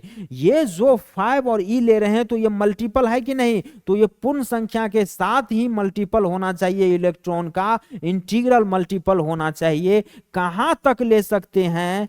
n नंबर तक ले सकते हैं इलेक्ट्रॉन, Ne तक ले सकते हैं। यहीं से हमारा क्यू नेट बन के आया हुआ है। क्यू नेट क्या हो जाता है? Ne हो जाता है। क्यू नेट क्या हो जाता है? Ne हो जाता है। क्या इस फॉर्मूले की मदद से आप दुनिया के किसी भी बॉडी पे कितना चार्ज है वो नहीं निकाल सकते हैं क्या? चलिए आइए एक एग्जांपल कर लेंगे। मान लीजिए ये कोई बॉडी है और इसके पास में कुछ इलेक्ट्रॉन है, कुछ इलेक्ट्रॉन है। इलेक्ट्रॉन कितना है? इस बॉडी के पास में हम बोल दिए कि 27 टोटल इलेक्ट्रॉन्स है। टोटल नंबर ऑफ इलेक्ट्रॉन इस बॉडी के अंदर में 27 है। भाई नंबर ऑफ इलेक्ट्रॉन दे दिया और आपसे पूछ दिया कि भैया हमको क्यू नेट बता दो जरा, आप क्यू नेट बता दो। इस बॉडी पे कितना कूलम्ब ऑफ चार्ज है वो बताइए। कितना कूलम्ब ऑफ चार्ज बताने के लिए आपके पास 27 इलेक्ट्रॉन्स है इस बॉडी के पास। क्या आप नहीं बता सकते हैं क्या? एकदम बता सकते हैं। ये वाला फॉर्मूला तो लगेगा। ये फॉर्मूला अपना क्या कहता है? Q net is equal to Ne होता है कि नहीं होता है? और क्यू नेट ही पूछा है, यहां से कैलकुलेशन कर देंगे। n क्या होता है? Number of electron. देखिए फार्मूला के साथ जो जो क्वांटिटी है उस क्वांटिटी को बोलते क्या है वो भी समझ में आना चाहिए। तभी तो क्वेश्चन में क्या दिया है और क्या आप वैल्यू पुट करके रिजल्ट क्या लाओगे वो पता रहेगा, तब तो कर पाओगे। और बहुत इजी है भैया, शुरू में थोड़ा सा टफ लगेगा, डरिएगा नहीं, बस डरिएगा नहीं, सब चीज को बार बार पढ़िए, एकदम क्लियर होगा, दिमाग में बैठेगा, बैठना पड़ेगा। पहले बार नहीं बैठता है यार किसी को भी, दूसरा बार भी नहीं बैठेगा, तीसरा बार भी नहीं बैठेगा, चौथा बार बैठ जाए, पांचवा बार बैठ जाए, कभी ना कभी तो बैठेगा दिमाग में, घुसना तो पड़ेगा। तो यहां पे n नंबर ऑफ इलेक्ट्रॉन्स है, n के जगह पे इस फार्मूला में नंबर ऑफ इलेक्ट्रॉन्स डालेंगे और 27 नंबर ऑफ इलेक्ट्रॉन्स तो दिया हुआ है, n 27 यही तो n दिया हुआ है, 27 कर दिए भाई, इंटू है इंटू कर देंगे। और E क्या है भैया, E तो चार्ज ऑफ इलेक्ट्रॉन है, यहां पे आ जाइए, E के बारे में यहां बताया गया है, इस फॉर्मूला में जो जो क्वांटिटी है वो सारा चीज आपको बता दिया गया है। E होता है चार्ज ऑफ इलेक्ट्रॉन और E कोई आपको देगा नहीं, ये आपको याद रखना पड़ेगा कि एक इलेक्ट्रॉन का चार्ज हो जाता है 1.6 इंटू 10⁻⁻19 कूलम। क्यों कूलम लेते हैं, क्योंकि इलेक्ट्रॉन एक चार्ज है और चार्ज का ऐसा यूनिट कूलम होता है। यहां देखिए काम करते करते ऐसा यूनिट याद हो जा रहा है, आप लोग भी इसी तरीका से काम करिए। तो इलेक्ट्रॉन का चार्ज ऑफ इलेक्ट्रॉन यहां पे क्या करेंगे, 1.6 इंटू 10⁻⁻19 कूलम कर देंगे और यही हमारा क्यू नेट आ गया कि नहीं आ गया, ये आपका क्यू नेट, नेट चार्ज इस बॉडी पे, अगर इस बॉडी के पास 27 इलेक्ट्रॉन होगा तो नेट चार्ज इतना कूलम नेट चार्ज इस बॉडी के ऊपर में है। देखो कैलकुलेट करके आ गया कि नहीं आ गया, कहीं कोई लैब में जाने का जरूरत है। चलिए इसको नोट करेंगे, आगे बढ़ेंगे, पॉज करके नोट कर लीजिए। नेक्स्ट क्वेश्चन आ जाइए, एक और क्वेश्चन ले लेते हैं। यहां बोला जा रहा है let us calculate number of electron in 1 coulomb of charge. भाई ये क्या बोल रहा है यार, नंबर ऑफ इलेक्ट्रॉन बोल दिया कैलकुलेट करने के लिए, सर समझ में नहीं आ रहा है। भाई क्वेश्चन का तो कहना है कि टोटल नंबर ऑफ इलेक्ट्रॉन्स बताओ अगर किसी बॉडी पे 1 कूलम का चार्ज है, या वो इतना खुल के तो नहीं बोला है, लेकिन 1 कूलम चार्ज में कितना टोटल नंबर ऑफ इलेक्ट्रॉन है ये बताओ। तो आप लोग ज्यादा नहीं समझ पा रहे हैं तो भी काम हो जाएगा। ये 1 कूलम क्या दिया हुआ, 1 कूलम ऑफ चार्ज दे दिया है भाई। यहां पे जो क्यू नेट होता है ये तो इन्होंने 1 कूलम दे रखा है कि नहीं दे रखा है। और क्यू नेट अपने को फॉर्मूला एक बार लिख लेंगे, क्या हो जाता है, Ne हो जाता है। Total number of electron n होता है और यही तो पूछा है नंबर ऑफ इलेक्ट्रॉन्स। भाई total number of electrons n होता है, n क्या था फॉर्मूला के अंदर में, टोटल नंबर ऑफ इलेक्ट्रॉन्स, तो यही तो पूछा है। तो इतना n को इधर लाइएगा, n को n इक्वल टू क्या हो जाएगा भाई, इस इलेक्ट्रॉन को इसके नीचे भेज दो ना, इस इलेक्ट्रॉन को प्रोडक्ट में है इसके नीचे नहीं आ जाएगा, n इक्वल टू क्या हो जाएगा, n इक्वल टू हो जाएगा क्यू नेट अपॉन में इलेक्ट्रॉन, नहीं होगा क्या। अब आप वैल्यू पुट कर दीजिए, क्यू नेट क्या है आपका 1 कूलम चार्ज है सर, क्यू नेट रख दीजिए, और इलेक्ट्रॉन का चार्ज E क्या है, charge of electron 1.6 into 10⁻⁻19 coulomb, वही वैल्यू चलेगा हर जगह, याद रखना होगा। यहां पे पुट करिए और टोटल नंबर ऑफ इलेक्ट्रॉन्स आपको यहां से निकल जाएगा, और नंबर ऑफ इलेक्ट्रॉन्स ही इन्होंने पूछ रखा है। अब हम ये कहना चाह रहे हैं कि आप लोग या तो इस तरीके से समझ सकते हैं, और विजुअलाइज करने का तरीका है इसके अंदर में। और कैसे विजुअलाइज कर सकते हैं, एक ये बॉडी रहा, इस पे जो है कुछ इलेक्ट्रॉन्स तो होगा भैया। अगर यहां पे चार्ज दे रखा है 1 कूलम, इस बॉडी का चार्ज क्वेश्चन कर रहा है 1 कूलम है, तो चार्ज कब पॉसिबल होगा, जब कुछ तो इलेक्ट्रॉन होगा भैया जी, कुछ इलेक्ट्रॉन होगा। और ये यही बात कर रहा है कि नंबर ऑफ इलेक्ट्रॉन्स पूछने का काम कर रहा है कि इस बॉडी में कितना नंबर ऑफ इलेक्ट्रॉन है। तो टोटल नंबर ऑफ इलेक्ट्रॉन्स पे ये प्रोसेस फॉलो करके आ जाएंगे। चलिए इसको थोड़ा सा सोल्व करके बताते हैं। n equal to Q net कितना है, 1 कूलम चार्ज दे रखा है, 1 कूलम। इलेक्ट्रॉन का चार्ज कितना हो जाता है 1.6 इंटू 10⁻⁻19 कूलम। कूलम से कूलम हटा दीजिए, 1 में इतना आ गया। एक बात बताइए, यहां नीचे है 10⁻⁻19 कूलम है, ऊपर अगर इसको लेंगे तो +90 हो जाएगा। यहां पे 1 में 1.6 इंटू, अगर 10⁻⁻90 को बटा के ऊपर ले जाए तो +90 होगा कि नहीं? एकदम हो जाएगा, 10⁻19 हो जाएगा। यहां पे अगर हम आपको बोले कि इसको एक 10 को बाहर निकाल दीजिए, हम इतना इसको नहीं लिख सकते हैं क्या? 10⁻18 लिख सकते हैं कि नहीं? 19 को एक जीरो को इधर निकाल दिए, 10 कर दिए। और ये वाला अगर डेसिमल उड़ाइएगा तो इस पे फिर एक जीरो हो जाएगा, ये 16 हो जाएगा।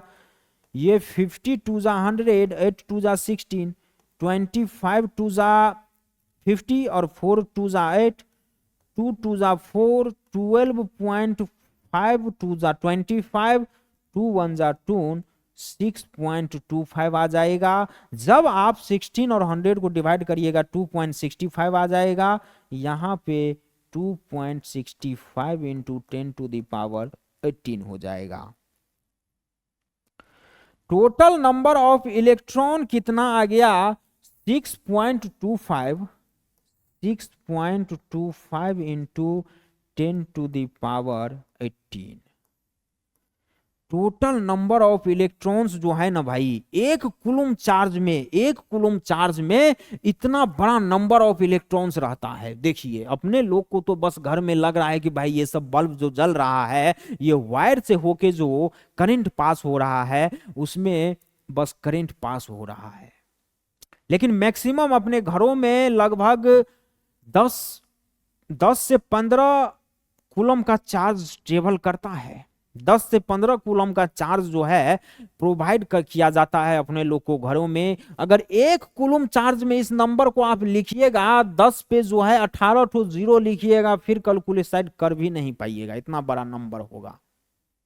एक कूलम चार्ज में, यहां पे देख लीजिए, एक कूलम चार्ज में इतना बड़ा अमाउंट ऑफ नंबर इलेक्ट्रॉन्स रहता है। इतना ज्यादा इलेक्ट्रॉन संभाल नहीं पाएगा आदमी। एक कूलम चार्ज में इतना ज्यादा इलेक्ट्रॉन्स, नंबर ऑफ इलेक्ट्रॉन्स होता है, तो भाई जो 10-15 कूलम चार्ज जाएगा तब कितना इलेक्ट्रॉन रहता होगा। आप कल्पना करिए जरा कि भाई उतना बड़ा नंबर ऑफ उतना बड़ा क्वांटिटी में अगर चार्ज जा रहा है तो कितना और ज्यादा इलेक्ट्रॉन ट्रांसफर हो रहा होगा। हमारे घरों में वायर के थ्रू कितना ज्यादा इलेक्ट्रॉन चल रहा है, आप लोग जरा सोचिए। चलिए इसको नोट कर लीजिए, आगे बढ़ेंगे। चलिए नेक्स्ट अपने पास आ गया करंट, और करंट को ही हम बोल सकते हैं इलेक्ट्रिक करंट। करंट बोलिए या इलेक्ट्रिक करंट बोलिए, बात एक ही होगा। यहां से आप लोगों को कुछ सुना सुना लग रहा होगा कि भैया करंट तो सुने हैं या इलेक्ट्रिक करंट तो सुने हैं, जिसके वजह से अपने घर में बहुत सारा अप्लायंसेस चलता है, हीटर, गीजर, मोटर, क्या क्या न जाने, फैन, बल्ब, टीवी, सीवी, बहुत चीज चलता है और इसी का योगदान है। लेकिन इसका भी योगदान नहीं है। अभी तक जितना अपन ने पढ़ा, मेन योगदान तो इलेक्ट्रॉन भैया का है। अभी आगे और इलेक्ट्रॉन के बारे में समझने के लिए मिलेगा। करंट क्या होता है? Flow of charge from a particular cross section area of conductor पर unit time is called electric current. मतलब देखिए, करंट भी भैया चार्ज को ही पकड़ रहा है, और चार्ज जब ट्रेवल करता है, चार्ज जब फॉलो होता है, तब क्या होता है? करंट बनता है। उसी को करंट बोला जाएगा या इलेक्ट्रिक करंट बोला जाएगा। मतलब चार्ज का फॉलो होगा एक कंडक्टर के क्रॉस सेक्शनल एरिया से, पर यूनिट टाइम में कितना चार्ज फॉलो हो रहा है, वही करंट कहलाएगा या इलेक्ट्रिक करंट कहलाएगा। आप लोग ऐसे समझ सकते हैं, अगर मान लीजिए ये एक वायर है, बहुत कम एरिया रहता है। अपने घरों में जो वायर लगता है उसका एरिया शायद आप नहीं देख पा रहे होंगे, लेकिन होता है। ये एक वायर है, कंडक्टिंग वायर है, कंडक्टर है। इस वायर से मान लीजिए चार्ज जा रहा है, चार्ज जा रहा है, कुछ चार्ज जा रहा है, जो भी चार्ज, जो भी अमाउंट ऑफ चार्ज जा रहा हो समझिए जा रहा है, और कुछ टाइम में जा रहा है। यूनिट टाइम बोल रहा है, पर यूनिट टाइम। पर यूनिट टाइम का क्या मतलब है? पर सेकेंड। पर सेकेंड किसी भी वायर से कितना चार्ज जा रहा है वही करंट हो जाता है, पर unit time. Amount of flow of charge पर unit time is called current. इस वायर से, इस वायर के क्रॉस सेक्शनल एरिया से, एरिया मतलब भाई वायर तो बहुत मोटा होता है ना, तो उस पूरे वायर से एक सेकेंड में, यूनिट टाइम मतलब एक सेकेंड, और उस एक सेकेंड में कितना अमाउंट ऑफ चार्ज फॉलो कर रहा है, चार्ज मूव कर रहा है, उसी चीज को करंट बोला जाता है। ये एक वायर था और इसमें मान लीजिए करंट है, तो कितना अमाउंट ऑफ करंट फॉलो कर रहा है। यहां पे करंट इजकल टू क्या हो जाएगा? करंट इजकल टू हो जाएगा चार्ज, चार्ज अपॉन में टाइम। फ्लो ऑफ चार्ज पर unit time is called current. भाई इस डिफिनीशन का बस इतना सा मतलब है कि करंट क्या होता है? Current is equal to charge flow per unit time, charge upon में कितना टाइम में कितना चार्ज फॉलो किया है वही करंट हो जाएगा। और करंट को हम डिनोट करते हैं, यहां पे एक चीज ऐड कर दीजिए, it is denoted by capital I या स्मॉल आई। आप कुछ भी डिनोट कर सकते हैं अपने मुताबिक। करंट को डिनोट आई से किया गया है, या तो कैपिटल आई ले लीजिए, छोटा स्मॉल आई ले लीजिए, कोई फर्क नहीं पड़ेगा। तो आई इज इक्वल टू क्या हो जाएगा? आई करंट, चलिए कैपिटल आई ले लेते हैं। I current is equal to हो जाएगा चार्ज फ्लो, चार्ज क्यू है, Q अपॉन में टाइम क्या है? टाइम T है। Q अपॉन में T इज द करंट। इसको आप बढ़िया तरीका से याद रखने का कोशिश करिए। कभी आपको किसी भी कंडक्टिंग बॉडी से बोल देगा कि भाई मान लो 10 कूलम का चार्ज ट्रेवल कर रहा है, 5 सेकेंड में कर रहा है, तो टोटल करंट कितना ट्रेवल कर रहा है वो बताओ। आपको यहां से ये फॉर्मूला लगाना पड़ेगा, I is equal to current is equal to charge upon में टाइम हो जाता है। यहां पे जो चार्ज दिया हुआ होगा, जितना अमाउंट ऑफ चार्ज है वो रख दीजिए, जो समय बोल रहा है, जो टाइम बता रहा है वो टाइम रख दीजिए, और कैलकुलेट करके उस बॉडी का टोटल नंबर ऑफ करंट बता दीजिए। नंबर ऑफ करंट नहीं, टोटल अमाउंट ऑफ करंट बोल सकते हैं, करंट को हम गिन नहीं सकते हैं। टोटल अमाउंट ऑफ करंट आप 2 मिनट में बता दीजिएगा, लेकिन इस फॉर्मूला को अपने को याद तो रखना होगा, याद तो रखना होगा ना।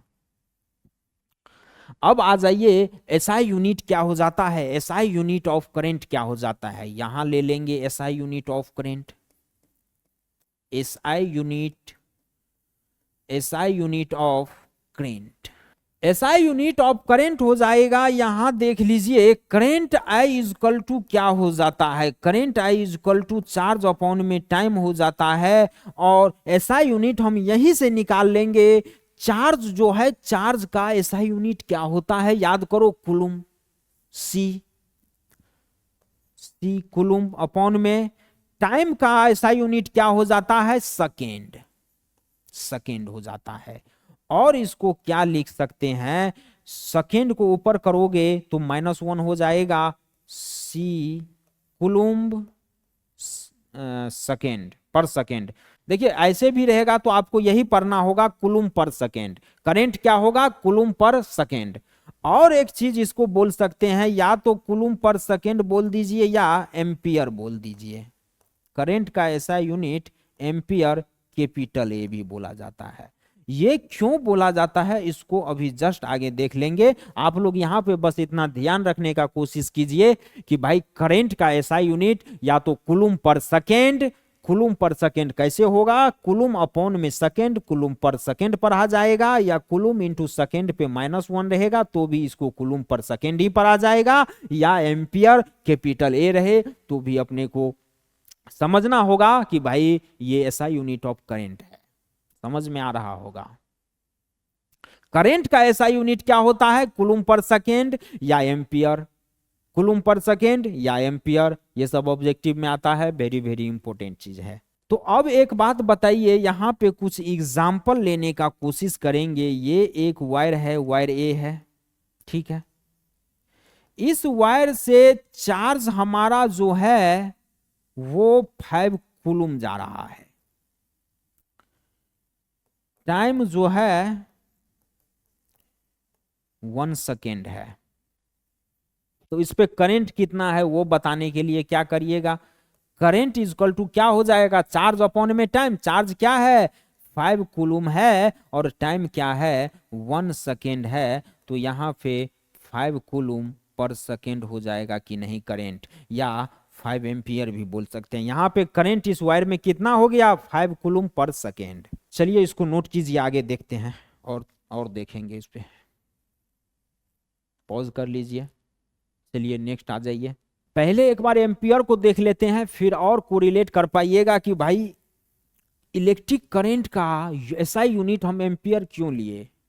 कूलम पर सेकेंड तो देखे कि कूलम पर सेकेंड क्यों होता था, क्योंकि इलेक्ट्रिक करंट ही हो जाता है चार्ज अपॉन में टाइम। तो चार्ज का ऐसा यूनिट कूलम होता है, अपॉन में टाइम का ऐसा यूनिट सेकेंड होता है। तो coulomb per second electric current का तो ऐसा यूनिट होगा। लेकिन एम्पियर क्यों लिए थे, यहां आके थोड़ा सा क्लियर होगा। एम्पियर का क्या कहना है, when 1 coulomb of charge passes through cross sectional of conductor in 1 second, then current is said to be 1 ampere. मतलब क्या है, एम्पियर का कहने का मतलब है कि अगर 1 कूलम का चार्ज किसी भी क्रॉस सेक्शनल कंडक्टर से अगर 1 कूलम का चार्ज 1 सेकेंड में पास हो रहा है, तो उसमें करंट 1 एम्पियर का होगा। बात को थोड़ा सा गौर करिए, 1 कूलम का चार्ज 1 सेकेंड में पास हो रहा है तो 1 एम्पियर करंट बोला जाएगा। और अगर 100 कूलम का चार्ज अगर 1 सेकेंड में पास हो तो 100 एम्पियर बोला जाएगा। 50 कूलम का चार्ज अगर 1 सेकेंड में पास हो तो 50 एम्पियर बोला जाएगा। बात को थोड़ा सा टेक्निकली समझने का कोशिश कीजिए। 1 कूलम का चार्ज, 1 कूलम ऑफ चार्ज अगर 1 सेकेंड में पास हो रहा है तो उसको 1 एम्पियर बोला जा रहा है। 1 कूलम का चार्ज 1 सेकेंड में जा रहा है तो 1 एम्पियर हो रहा है। अगर 100 कूलम का चार्ज जाएगा तो 100 एम्पियर बोला जाएगा। इस चीज को हम ऐसे भी देख सकते हैं, मान लीजिए ये आपके पास एक वायर है, और इस वायर से कहीं ना कहीं, इस वायर से अगर 10 कूलम का चार्ज पास हो रहा है 1 सेकेंड में, तो यहाँ पे करंट कितना होगा, current I is equal to 10 coulomb upon में 1 सेकेंड हो जाएगा। तो यहां पे 10 एम्पियर बोल सकते हैं या 10 कूलम पर सेकेंड बोल सकते हैं। इसीलिए वहां पे ऐसा यूनिट हम एम्पियर बोले थे, ताकि वहीं से थोड़ा बहुत याद रखिएगा, ये कंडीशन होता है। इसलिए करंट का एक ऐसा यूनिट एम्पियर को भी बोला जाता है। अगर आपको कोई बोल दे कि भाई इससे जो है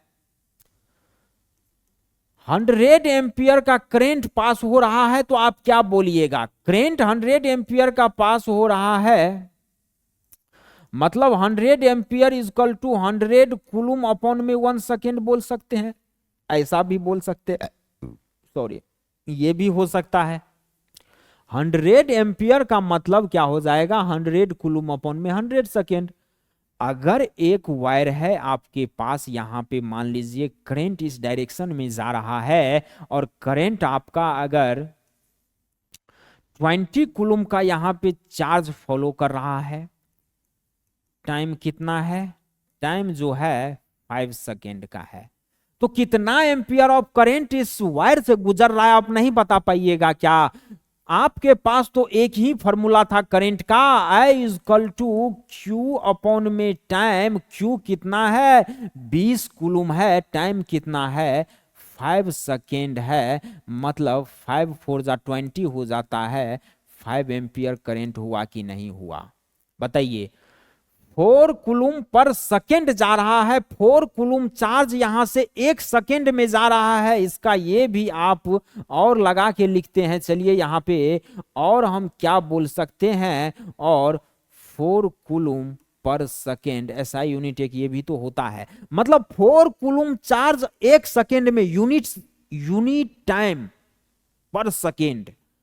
1 सेकेंड में अगर 1 कूलम चार्ज जा रहा है तो 1 एम्पियर बोला जाएगा। यहां पे काट कूट के टाइम तो 5 सेकेंड दिया हुआ था, लेकिन 4 एम्पियर आया, 4 कूलम पर सेकेंड आया।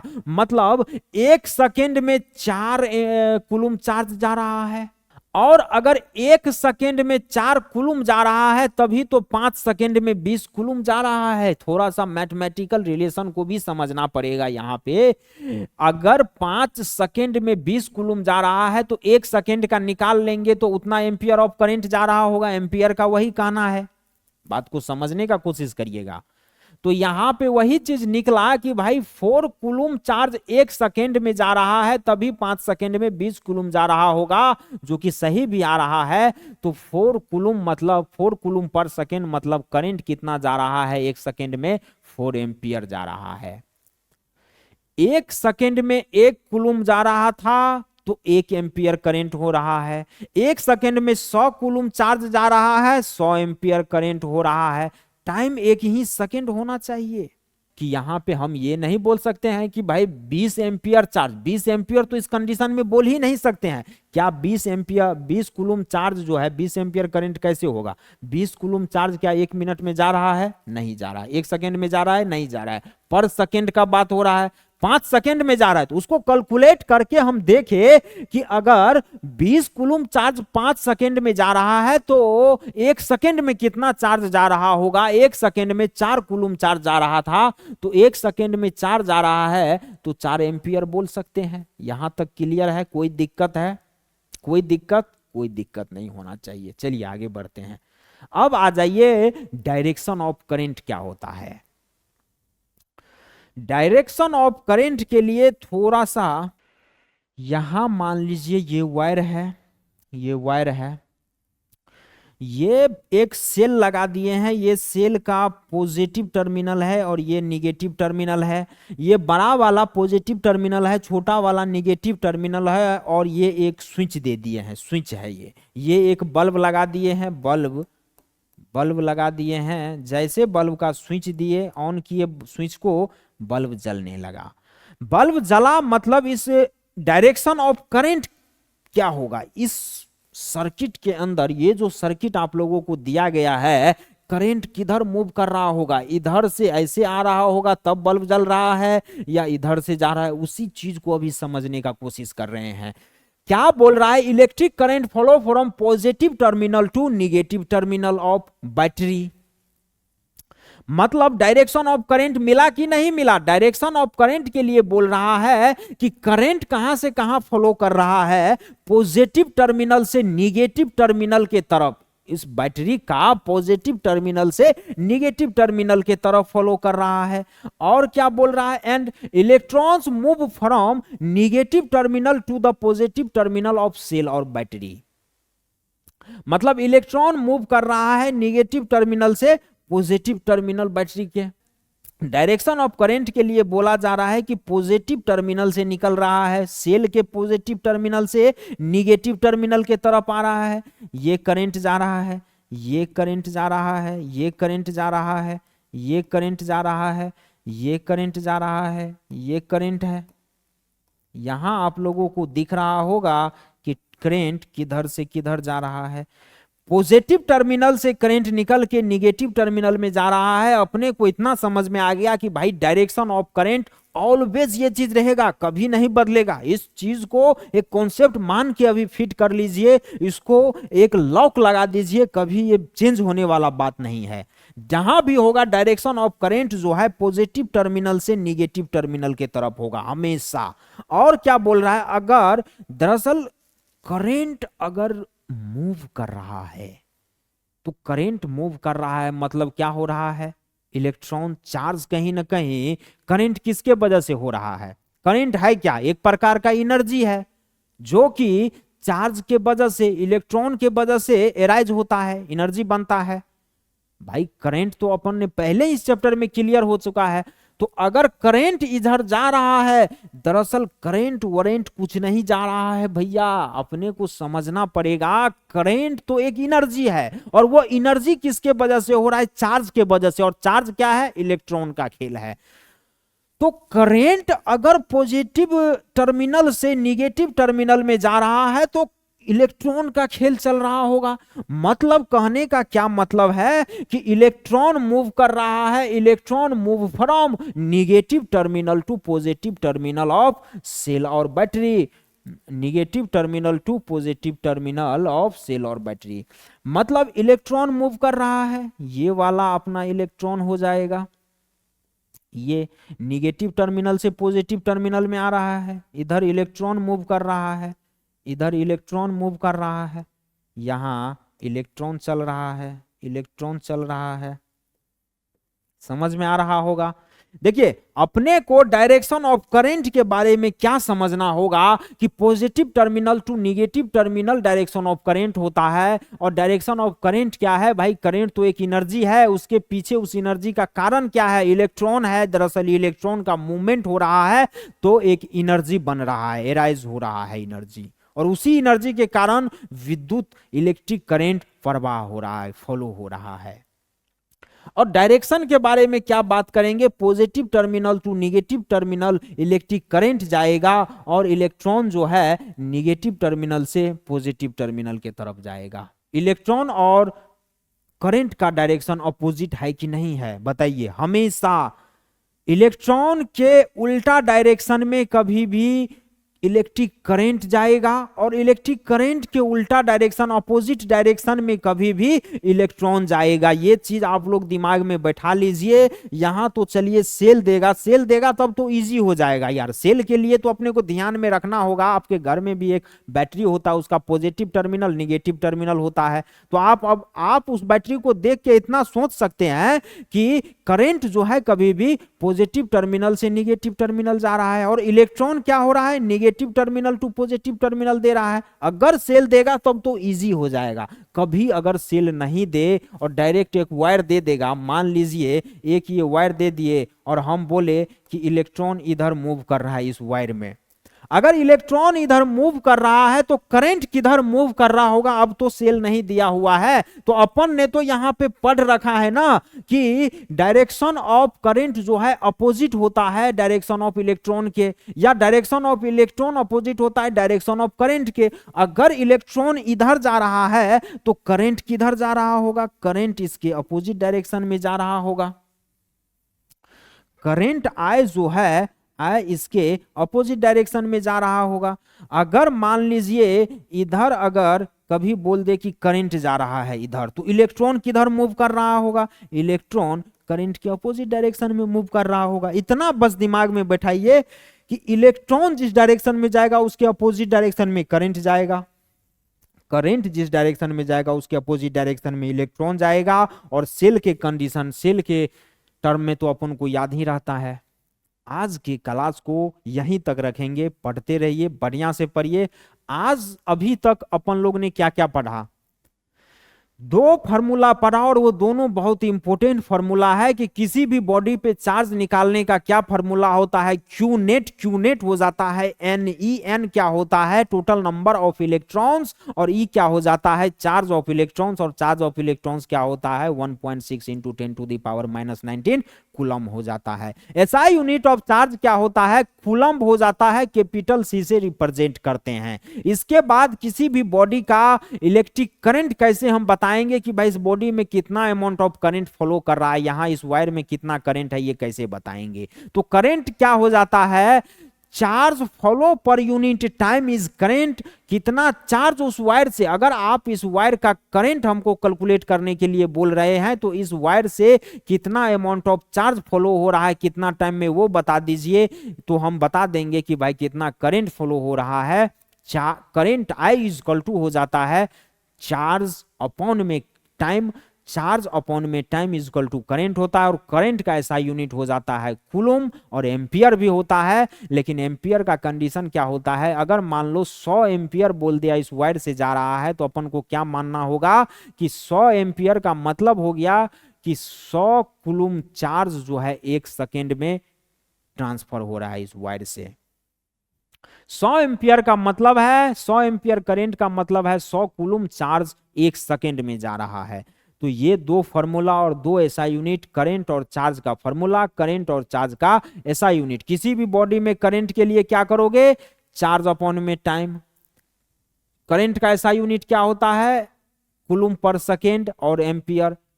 किसी भी बॉडी में टोटल चार्ज कैसे बताओगे, टोटल चार्ज एन हो जाता है। एन क्या है, नंबर ऑफ इलेक्ट्रॉन, ई क्या है, charge of electron. SI unit of charge क्या हो जाएगा, कूलम हो जाएगा। चलिए इसी तरीके से याद रखिए, इसको पढ़िए एक बार ढंग से नोट करके पूरा जितना अभी पढ़ाया गया है। मिलते हैं, इससे आगे कंटिन्यू करेंगे, नेक्स्ट क्लास में कंटिन्यू करेंगे। पढ़ते रहिए। अगर लेक्चर आप लोगों को वाकई में अच्छा लगा हो, लग रहा हो कि भाई आज तक हम कहीं नहीं समझ पा रहे थे लेकिन यहाँ पे तो समझ पा रहे हैं, कृपया चैनल को सब्सक्राइब कर लीजिएगा, वीडियो को लाइक करिए, शेयर भी करिए। किसी बच्चे के पास आपका दोस्त हो, कोई पढ़ने वाला हो, जिनका हेल्प हो जाए, उनके पास शेयर जरूर करिए और सब्सक्राइब तो जरूर कर लीजिए। अच्छा लगा हो तो लाइक करिए, नहीं लगा हो डिसलाइक करिए। धन्यवाद।